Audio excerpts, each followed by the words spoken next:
লাশ হয়ে ফিরে আসতে হচ্ছে, কি বলবেন? বাংলায় কাজ নেই কথাটা বলা ভুল হচ্ছে আমাদের। পশ্চিমবাংলা থেকে প্রায় 21 লক্ষ পরিযায়ী শ্রমিক ভিন্ন রাজ্যে কাজ করছে, আর ভিন্ন রাজ্য থেকে পশ্চিমবাংলায় প্রায় 1.5 কোটি মানুষ এসে কাজ করছে। বাংলার কাজের করিয়ে মানুষের শ্রমটা ঠিকঠাক দেওয়া হচ্ছে না, ফলে যার ফলে এখান থেকে শ্রমিকরা ভিন্ন রাজ্যে কাজ করতে যাচ্ছে।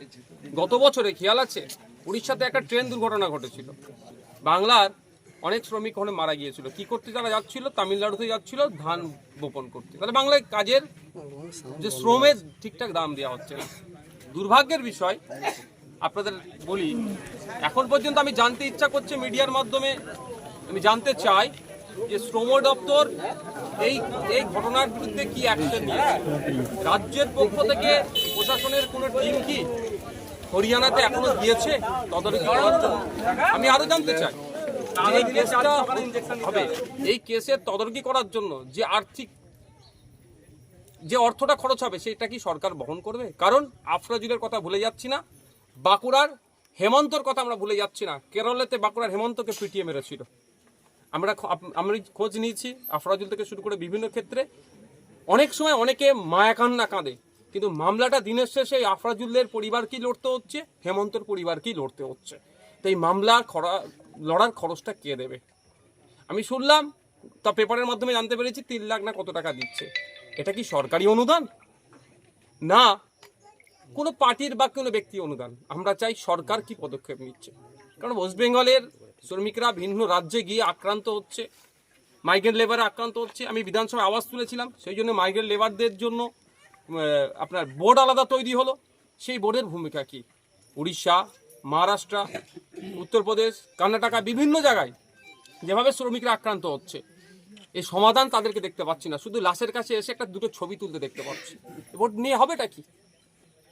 আর সব থেকে দুঃখের বিষয় যেটা 27 তারিখে হয়েছে, আজকে 2 তারিখ, এখনো পর্যন্ত আমার রাজ্যের মুখ্যমন্ত্রীর মুখ থেকে কোনো, তিনি এটাকে কন্ডেম করেছেন, তিনি এটা বিরোধিতা করেছেন বা পরিবারের পাশে আছে এই ধরনের কোনো স্টেটমেন্ট আমরা টুইট বা কোনো বক্তব্য শুনতে পেলাম না। পার্টিকুলার তিনি সব সময় চেষ্টা করেন একটা পার্সেন্টেজ ভোটকে নিয়ে তিনি রাজনীতি করার।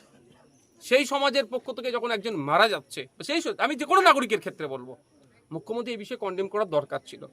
বিভিন্ন ক্ষেত্রে সকাল বিকাল দেখি অফিসিয়াল স্টেটমেন্ট দেয়, অফিসিয়ালভাবে রাজ্য সরকারের পক্ষ থেকে প্রেস রিলিজ হয়, প্রেস বাইটও হয়, প্রেস কনফারেন্স করে। এক্ষেত্রে এত ঘন্টা অতিবাহিত হয়ে যাওয়ার পরও এখনো রাজ্য সরকারের পক্ষ থেকে সেই ধরনের কোনো দেখতে পেলাম না। হরিয়ানা সরকার এই বিষয়টাকে তাও মুখ খুলেছে, আমাদের রাজ্য সরকারের পক্ষ থেকে কোনো মুখ খুলছে না। আমি আশা করব যে এই পরিবারটা অত্যন্ত দুস্থ পরিবার, গরিব পরিবার, চাকরি দেওয়ার কথা বলেছে, কিন্তু চাকরিটা কি আছে সেটাও জানতে হবে। কি চাকরি?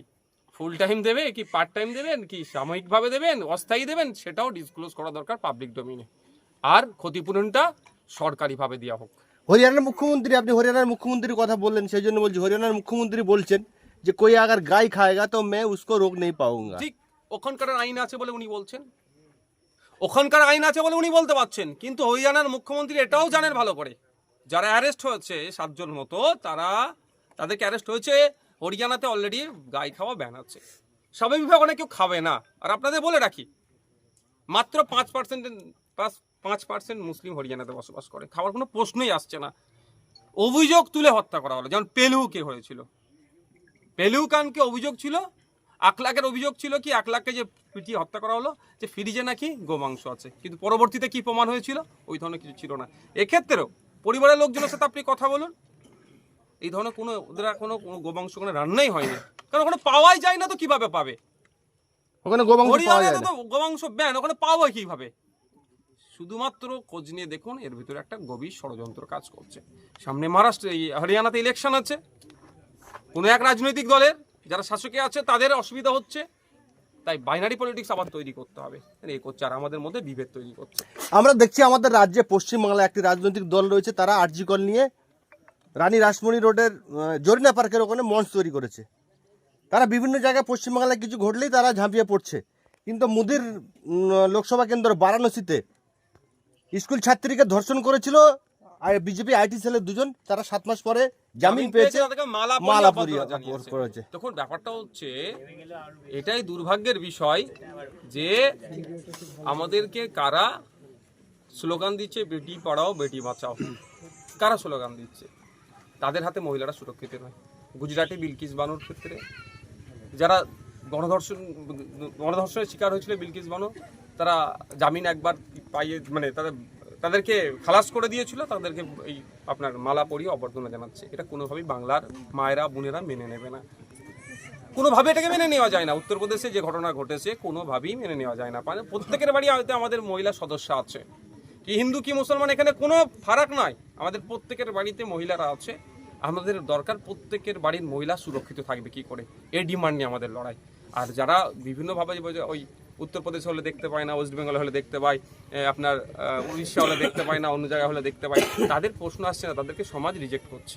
আমি মমতা ব্যানার্জি তিনি যে এই পরিবারে 3 লক্ষ টাকা দিয়েছে, তাহলে মমতা ব্যানার্জি কি তিনি এটাই চাচ্ছেন যাতে মুখ না খুলতে পারে? দেখুন, আমি আপনাকে বলি আবার, মমতা ব্যানার্জি টাকাটা দিয়েছে সরকারিভাবে নয়, যতটুকু জানতে পেরেছি এটা পার্টি ফান্ড বা কোনো ব্যক্তির কাছ থেকে এসেছে, এটা সরকারি কিছু ব্যাপার নয়।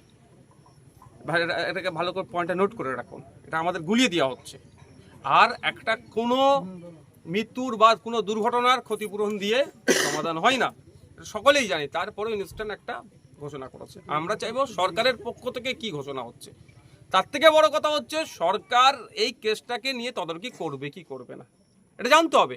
কারণ আপনাদের বলি, আফরাজুলের ঘটনা এখন মিটে গিয়েছে। আফরাজুলকে দেখিয়ে রাজ্যে ভোট করে নিয়েছিল, ঘটনা মিটে গেছে। খোঁজ নিয়ে আপনারা দেখবেন একবার, আফরাজুলের মামলাটা রাজস্থানে গিয়ে তার পরিবারের লোকজন যে করে, খরচটা কে দিচ্ছে? সরকার দিচ্ছে। সরকার তো সেই সময় তাকে নিয়ে অনেক ব্র্যান্ড বানালো, অনেক ভোটটা নিয়ে নিল, এটাকে নিয়েও করতে